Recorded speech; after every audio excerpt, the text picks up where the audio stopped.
So there we go.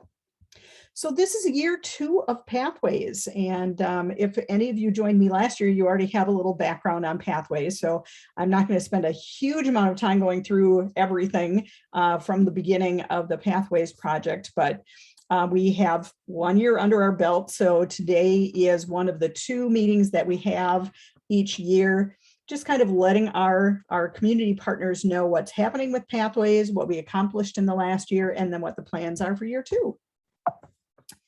If I can advance, there we go. So I'll go through some of the executive team is here. So I've got a screen that just has everyone's picture on. So I will review who is on our executive committee and then go through what is a regional career pathway, what's the creation process for the pathways, a very brief how it connects to academic and career planning, then the regional career pathway components and why districts would want to offer regional career pathways and why businesses might want to get involved in some of the components of the career pathways, and then some action items for you at the end of the meeting where you can sign up for some of the meetings that we have coming up.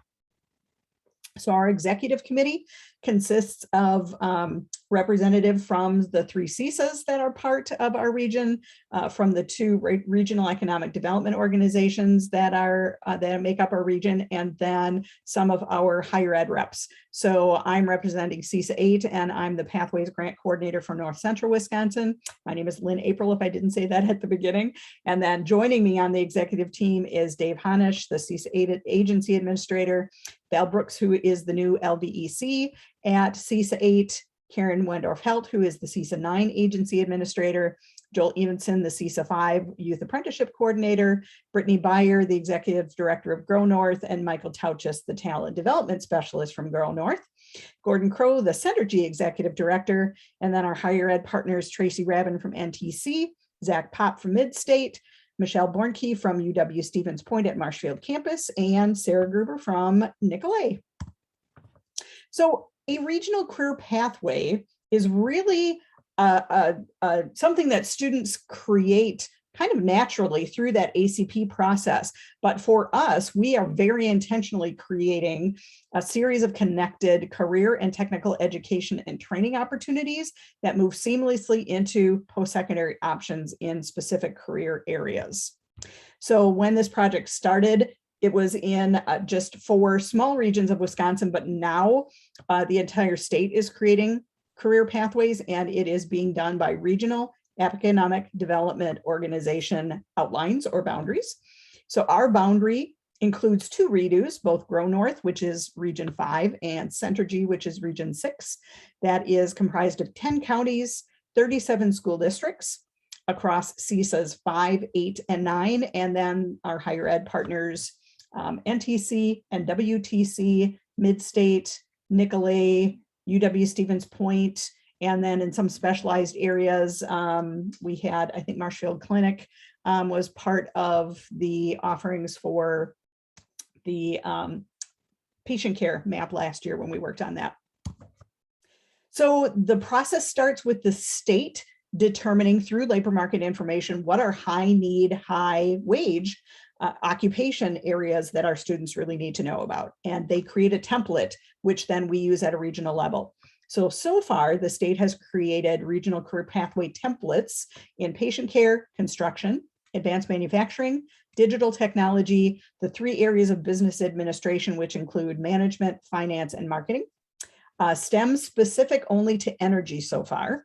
And some of the areas they are looking at developing this year and into the future, agriculture is on the list next, as is education, because we are experiencing a worker shortage just like everyone else out there. And then 2 additional areas of STEM, general and biomedical. And I will drop the link for this into the chat at the end of the meeting so you can grab all of the information. Actually, I think I sent the link out with the Zoom link this morning, but there is additional information on the DPI Pathways page. So once we have an idea of the templates that are available as a region. We convene a collaborative of partners from our CISAs, from our redos, our business and industry partners, especially in the areas that we're looking at creating the career pathways, workforce development professionals, our higher ed partners, community organizations like Boys and Girls Club and United Way, other supportive service partners, and then our youth apprenticeship consortiums. And well, that would go under business partners, our employers. So last year, looking at all of that information and taking our labor market information into account, our executive team decided that the two areas that were the high need, high wage occupation areas that we first needed to work on were patient care and advanced manufacturing. And this year, again, we got just outstanding labor market information from our partners, Mitch Rupp and Brian Kalish was coming to me. And so based on the information that those two gentlemen shared, we decided that we would again work on two maps. We were only required to do one, but we really saw a need both in architecture and construction and digital technology. So those are the two maps we'll be working on for this year. Very brief connection to academic and career planning. We've been doing it for 5 years now, really astoundingly. So back in 2017-18, all districts needed to have an academic and career plan that was part of their education for employment plan according to PI 26. So every district needs to do some kind of academic and career planning services with their students in grades 6 through 12 every year. And it's based on the format of know, explore, plan, go. So students find out about themselves and careers that might align with some of the things they are interested in. And then they really start in high school doing that planning for what comes after their secondary education.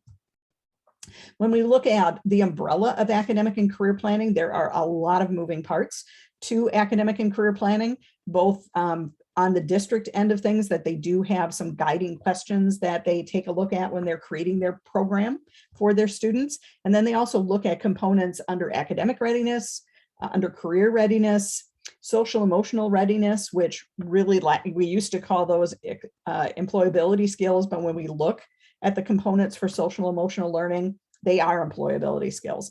So we now just call that social emotional readiness. And then a lot of great tools for our districts to use in order to accomplish academic and career planning.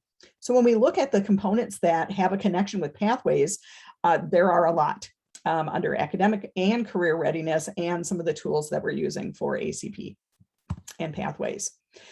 So a district starts by taking a look in a particular career cluster at what they're offering. So they have to be offering a sequence of at least 2 career and technical education courses within that particular subject. A dual enrollment opportunity would be great. If they have students that are able to get an industry recognized credential while they're in high school, excellent. Work-based learning experience of at least 90 hours. And many of our districts, and especially in the CISA 9 region, I think all of our districts are in a consortium for youth apprenticeship, which is really the Cadillac version of work-based learning at 450 hours. And then involvement in a career and technical student organization. So again, for this school year, of those 5 components, districts needed to offer at least 3 of the 5 components in order to offer a career pathway. The sequence of courses has to be one of those 3, and then of the other 4 components, they need to offer at least 2 of the 4. And many of our districts actually offer 4 or even 5 of the components if they are able. So districts then have a really beautiful template that we receive from the state in order to put all of that information into one page that's easy for students to understand. So as students come into high school and they indicate that they have an interest in advanced manufacturing, they can see at a glance the classes that they should take while they're in high school to prepare for that career. Other courses that they could take if they were interested that would at least go along and support those particular courses and that pathway that they are taking a look at. The Career and Technical Student Organization, which for manufacturing would be Skills USA. Any work-based learning opportunity of at least 90 hours. an industry recognized credential that students can gain while they're still in high school, and then any kind of college credit opportunity, whether that's a transcripted credit, a dual credit, a Start College Now, an early college credit program. And then if the district is doing any kind of other career exploration programs that they would like to advertise to students, there's a place for that on the form as well. So districts create this page, and then they send it to the coordinators from each of the different regions in order to look through their information, make sure they have all the components in place, and then it gets approved. And once it gets approved, it gets put on our web page, and it gets an additional page. And the additional page is what really sets regional career pathways apart from just a local pathway that a district might offer. So we were already looking at the Wabena one, so I'll click on that. So the district page looks exactly the same once that gets approved, but I, as the coordinator, add an additional page onto that, and then districts get both of those pages as part of their career pathway. So they get the form that they filled in, but the second page is what really sets regional career pathways apart. And that is a career ladder in this particular area, which is advanced manufacturing. And it shows students, here's what if you're determined to go into the workforce right out of high school, and there are lots of opportunities for that in advanced manufacturing. Here are the types of occupations that are available, not all of them because that would be overwhelming, and also the salary range. So students get a really practical look at how much they would make right out of high school, because some of our students have the notion that they're going to make perhaps more money than they will right out of high school. So it gives them a really practical information about that. And then if they're interested in moving up that career ladder, again, it shows them the different occupations as they increase in certifications, in technical diplomas, in registered apprenticeships, associate degrees, and bachelor's degrees and beyond. And then it also shows them how that salary changes as they move up the career ladder.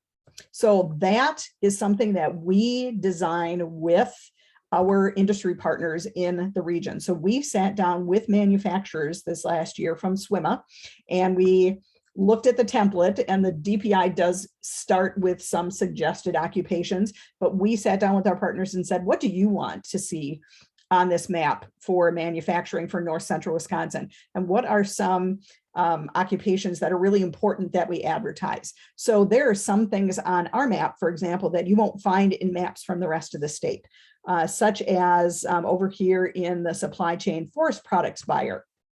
We know that the forestry industry is huge in North Central Wisconsin. That's not going to be found in other areas of the state.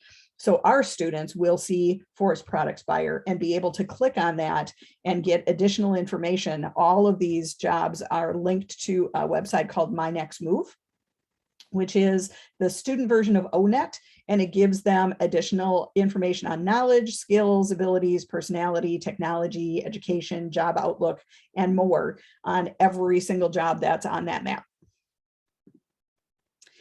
And then the last thing that students will see on the regional career pathway map that they wouldn't see just on the page that's created by the district is for each one of the occupation areas like production or engineering and design or industry 4.0, with a click of a button, it will send them to the DPI website, and they're going to see all the post-secondary options specifically for that area. So here we see North Central Wisconsin post-secondary options in advanced manufacturing specific to production.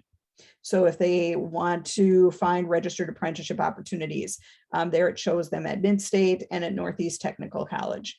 If they want to see what are technical diploma options, again, there's Mid-State, there's Nicolet, and there's Northeast Wisconsin Technical College. So we partnered with all of our post-secondary partners and said, what do you offer in this particular pathway that we can make sure students know about? And every one of these is live linked right straight back to our higher ed partners.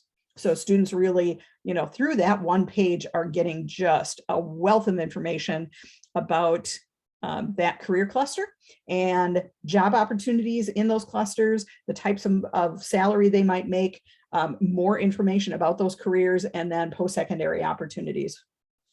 So every regional career pathway is going to have that information in. So as we approve districts, those get put up onto our website, as I showed you so far. Last spring, which was a very busy time as districts were wrapping up. There were some areas of the state that didn't have any districts that were ready to put their regional career pathway information together. I was really, really pleased that we had, at least half a dozen that were able to do that in manufacturing and patient care. And we just had a meeting at CISA 9 last week, and we have a bunch more districts that are ready to submit their career pathway maps for approval. So we will be seeing more of them. And as we get those approved, they will be on our website. So why are career pathways important, especially for our students? We see that high school students that participate in the pathway project and in career pathways are more likely to graduate high school on time, to pursue post-secondary credentials, because they can see so easily how those credentials will help them move up that career ladder, to complete post-secondary education in fewer years, because many of our students are taking advantage of those post-secondary opportunities as dual credits while they're still in high school. They will owe less in student loans because, again, they're either taking courses in high school, and many of them are connecting with employers who are willing to pay for some, if not all, of that education. They gain access to a valuable network of job contacts because many of the students are out working in some fashion through the work-based learning area of the pathway, and they gain important work readiness skills. We know also that for our employers, career pathways help close those skills gaps by exposing students to high demand careers earlier and accelerating them through the talent pipeline faster. It allows employers to support educational programming to ensure current and relevant learning. So as employers are able to access our maps on our website, they can see the courses that are being offered at their local high school. And if there are things that they see that they think the high school needs to know about new training, new opportunities, we might even have businesses that are willing to support some of the industry recognized certifications. Maybe you have employees at your company that are doing OSHA. And so rather than having the district try to find training for students and paying for that training, you're willing to provide that at your place of business with the rest of your employees that are going through the OSHA training and paying for the certificates for students, which would be incredible. And then it's a more efficient way to establish and sustain those business and education partnerships. So our goal last year was really creating our infrastructure. So it was creating our executive team, getting started with 2 of the pathways, getting that information out to our districts, and starting districts in creating the regional career pathway process. This year, along with 2 new areas and helping districts to, again, do that creation of the pathways in their districts, we're also going to be working with our districts to help engage and promote student access to the maps. So we actually are going to be working with some marketing students from UW-Stevens Point, which I'm thrilled that Michelle was able to connect us with them. And they have already reached out to me, and they're going to take on doing some promotion of the pathways for us as their class project for this semester. So we find that really, really exciting. And anything that is created by that group with us will be available to our districts to use. And then next year, in year 3, we are ensuring access and equity to our students. So we make sure that all students, regardless of whatever those students have going on, have access to the career pathway map. So when we talk about the language we use, when we talk about some of our funding for pathways, we talk about special populations. So students with disabilities, students who are economically disadvantaged, students who are parents, students who have parents that are actively deployed in the military. So there are a variety of student populations that we take a look at, and we make sure that all students have access to the components that are part of those pathways. So how can you contribute to the pathways work? There are a couple of different ways. We have already started the equity work. Last year we had 1 meeting. This year we're going to continue to have meetings looking at those special populations. So I forgot that I had the list here. So along with the ones that I already mentioned, we are definitely looking at students in non-traditional occupations. And actually, Michael Tauches and I are going to be hosting a series of virtual job spotlights where we are going to interview some folks who are in non-traditional occupations and have those videos available for students, English language learners, homeless students, and youth who are either in or have aged out of foster care. So if you're interested in being part of the equity committee, and we do have, we've got representatives from school districts, we've got some of our partner organizations in communities like the Boys and Girls Club and United Way that are going to be having virtual meetings where we sit down and talk about what some of the barriers are for some of these special populations and how we can make sure to remove those barriers so those students can also be involved in the pathways components. So our first meeting for this year is going to be October 20th from 9 to 11. And we welcome anyone who wants to join that group. The second way that you can become involved in the Pathways project is on creating new maps or updating the current maps. So we, on an annual basis, are going to sit down with any maps that have already been created, and that would be in manufacturing and patient care. And we're just going to, again, look back through the occupation page, that career ladder, make sure everything is still relevant. And then we'll work with our higher ed partners to make sure that all of our post-secondary, opportunities are still up to date. And then for our new areas, construction and digital technology, we'll be sitting down with a work group for each one of those areas, and they will be helping us to actually construct that career pathway, that career ladder on the pathway. So the updating for manufacturing and patient care is probably going to be a 1 hour meeting. It really shouldn't take very long, and it is going to be virtual, and it's just to look over what's already on the career pathway and make sure that it's still relevant. For creating the new ones, we really, I was surprised how much time we took last year to really make sure that every one of the occupations that was on that map was relevant to our region of North Central Wisconsin. So that usually takes about 2 hours. And I do have some dates for those already. So if you are in the patient care area and you are interested in that 1 hour update meeting, it's going to be October 14th at 9 o'clock. If you are in manufacturing and you're interested in that update, it is October 19th at 10 o'clock. For construction, that is going to be really creating that career ladder. And so that'll be a 2 hour meeting, and we'll do that on October 22nd at 8 o'clock. And then digital technology will be the same thing. We'll be creating that career ladder for IT, and that will be October 25th at 9 a.m. So you can, as I said before, join the equity committee. If you're in a district, really this year is all about promotion. So it's about looking at the maps that you've already created and getting that information out to your students, to your parents, to your staff. If staff encounter students who they know are interested in a particular pathway, that can be a great opportunity for them to pass on that information. And doing that in collaboration with your CTE teachers and your Carl Perkins grant coordinator makes all kinds of sense. For industry partners, again, you can join an industry-specific work group to regionalize or update your career maps.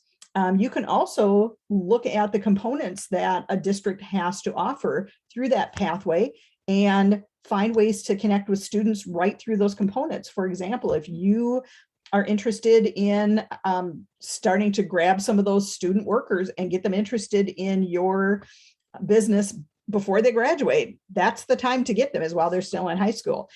So you might be interested in offering youth apprenticeship as an opportunity where students can leave the school building for some time every day and spend time working in your business. If you're interested in that, I have a box you can check on the form, and I can absolutely connect you with the right person to offer that youth apprenticeship opportunity.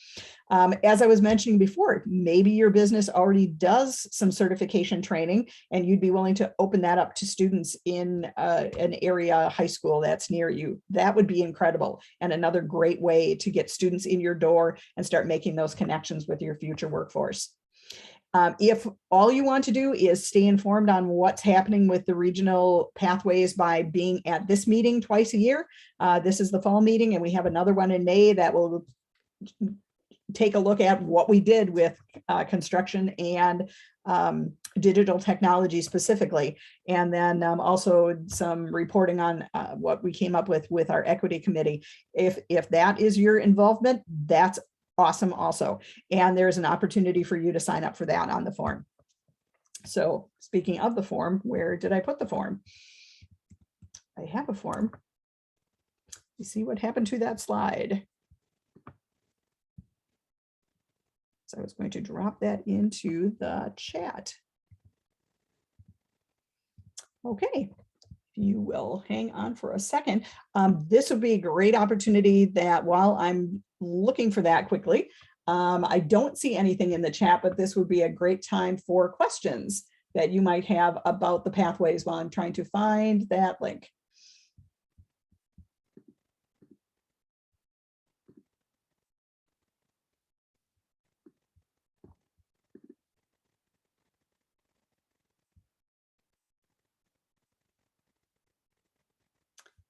And I did such a good job explaining what Pathways is all about that no one has any questions.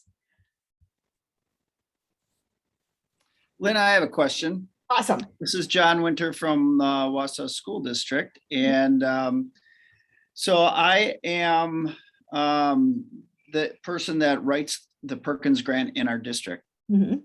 And my question is really around that particular grant associated with this work that we're doing. Yes.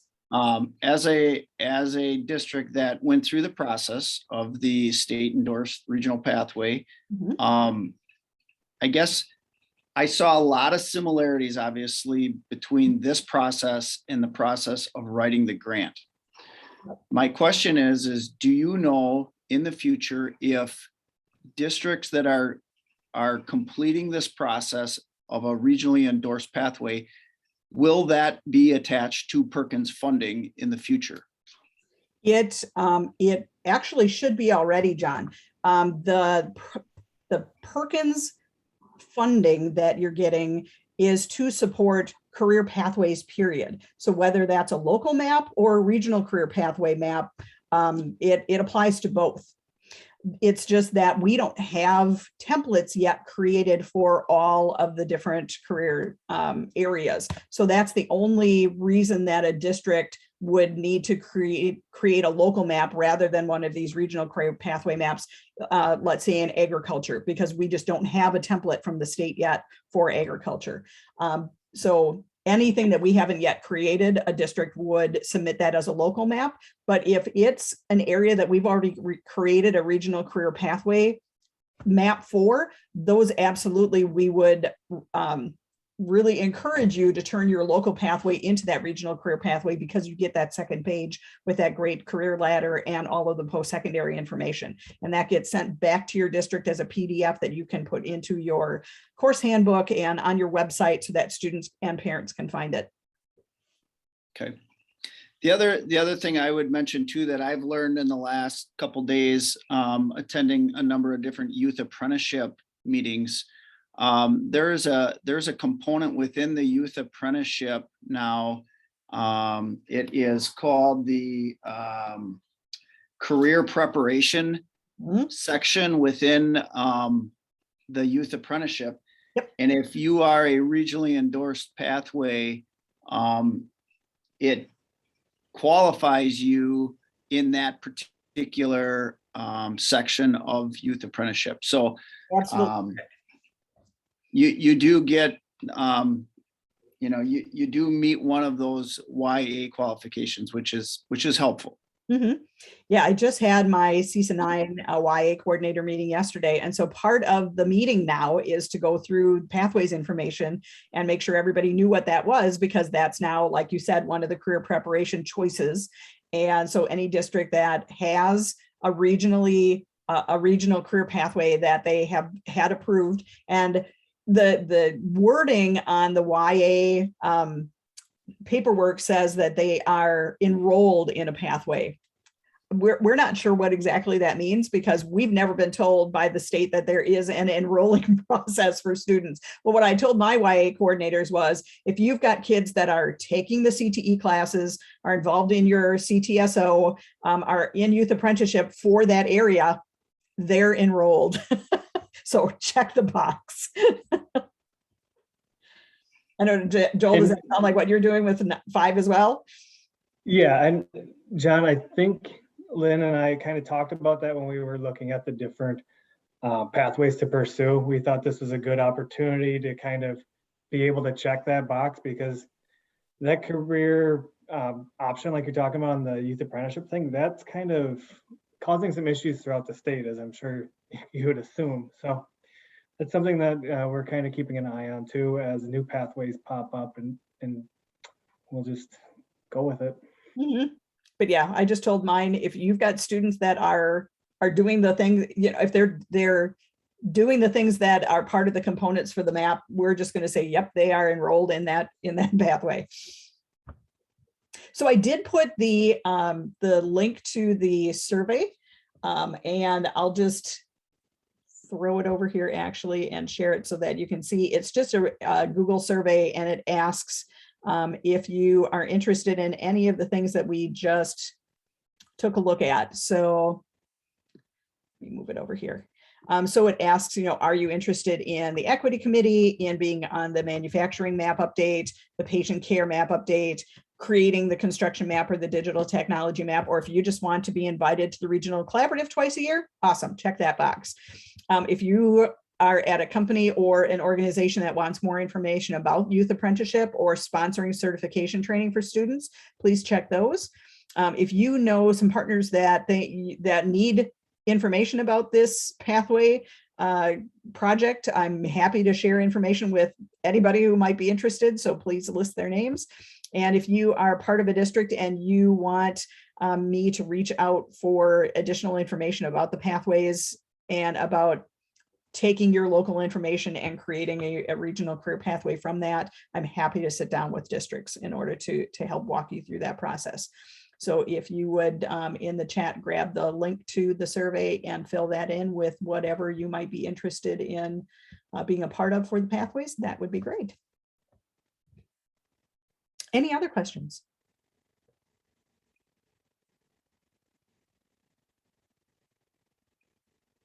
Boy, and I'm getting better every time. It gets a little bit shorter and a little bit shorter. So that's what is happening with Pathways. We are, like I said, year 2. We are fully immersed in creating pathways for this region, and we will be reaching out to our industry partners first in order to get our pathways all created for this year, and then we'll be working closely with districts in order to create those regional career pathway maps. So that is really all I've got for today. So thank you so much for joining me. Please, feel free to reach out if you've got questions about anything. I'm happy to go through any of this with any of you. So thanks a lot.